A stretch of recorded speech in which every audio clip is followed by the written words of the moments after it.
Thank you, sir. Assalamu alaikum. Thank you so much, Said. Assalamu alaikum, everyone. I'm not going to go through the list of people that are here, but I think there's a sadness that's on all of us. And it's this weight that we carry around, and we've carried it around for well over a year. Carried it around in many different ways. And there's a lot of discussion that's happening about what individuals can do, but I thought that the video that was on a little bit earlier was just very, very difficult, but so true and so painful. And not a reminder, because we don't need reminding of the suffering. We know the suffering. We see it. We feel it. For some of us are connected more to it than others because we have family there, but even if you don't have family there, we have our humanity and we have our Islam. And alhamdulillah, that is probably the one blessing at the moment. My brother Ed spoke about a few things. And one thing that I will say, and I'm not saying it because he's here, because it's very difficult at the moment to be, as you can imagine, a member of parliament or to be a publicly elected official. However, it's actually really important. Because it's so important, because I know that somebody like Ed, I know firsthand how much he speaks up. And maybe someone might think there's more to be said, of course. But we've got some people in there who are actually saying the things that need to be said, some people in there who are constantly advocating for what they do. And Ed, you personally have been a tower of strength for me when there are things that I've needed to do in the New South Wales Parliament, and I wanted to publicly acknowledge that and to thank you, Brother Ed.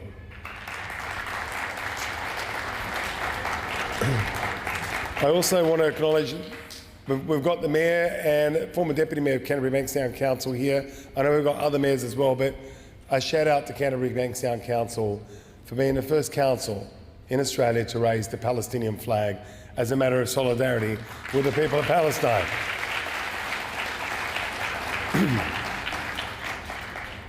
There are two things that I can mention here. I'm conscious of the time. The first one is representation. And maybe it's one to the young people. You know, when I was being approached to run for Parliament, it took me a little while. One of the things that was suggested to me was changing my name. Because just as Ed was the first federal MP, I was the first state member in a lower house, and then first state minister of the Islamic faith. And it's something that I'm incredibly proud of. But what I'm even more proud of is that I didn't change my name, that my name remains Jihad, and it remains something that was consistent to every single person to not forget who they are. And so Jihad is about always striving for better, always standing up for justice. And that's what the true Jihad is, not what others might want to tell you Jihad is. And we're dealing at the moment with an absolute catastrophe. It's a catastrophe that's happening in Gaza, spreading into the West Bank and gone into Lebanon. People have been killed. Innocent people have been killed. Over 40,000 of those killed. And of those, 20,000 children. There is nobody more innocent than a child, and there is no reason that a child should ever be killed or should ever die as a result of a war. What we see is a situation where people are speaking up about things that matter. The International Court of Justice has said, be very careful, this is got genocidal actions. The apartheid systems into the West Bank.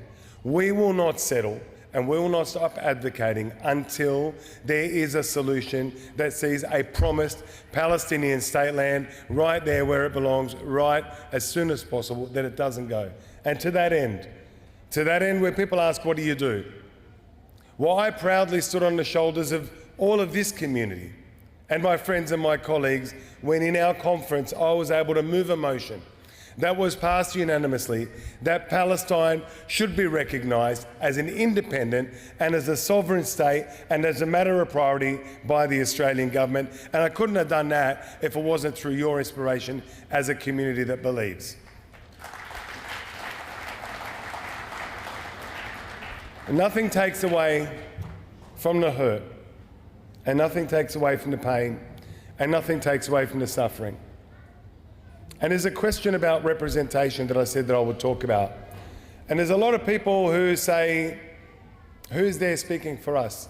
But what do you do? But what do you say? And some go, don't participate in the political process. I say the exact opposite.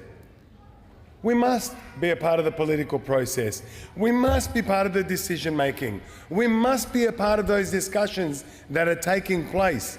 If we are not there, then how is it that we can advocate for the things that are important? So on the contrary, to those of you who might say no, I say absolutely yes.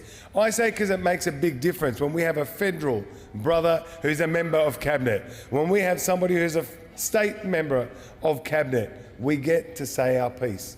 And the piece might not be every single thing that we need to be heard and every single action, but I assure you that they are there. Because as much as I look into the children, my children, and I look into their eyes, I've got to look into those eyes of Gazans who have been taken. I've got to look into the eyes of Lebanese people who have been taken. I've got to look into the eyes of every single person who is a victim of injustice, of unfairness, of something that's just horribly cruel. But we will continue standing, and we'll continue rising, and we'll continue advocating, and inshallah, through a sense of unity, we'll make it really clear. What we are seeing is people who've got incredible bravery and courage, and what we won't forget is that really important thing. The state of Palestine does exist, it must exist, it must have its independence, and it must be recognised. We need an immediate ceasefire, we need an end to this killing, and we need this war to stop. Thank you very much for allowing me to say that. And I was I should have, that was too early. Last point, very quickly. IFAM, thank you so much for putting this together. To all the brothers and sisters who are here, especially the young people, and to our international speakers, thank you for making the effort. Assalamu alaikum wa rahmatullahi wa barakatuh, everyone.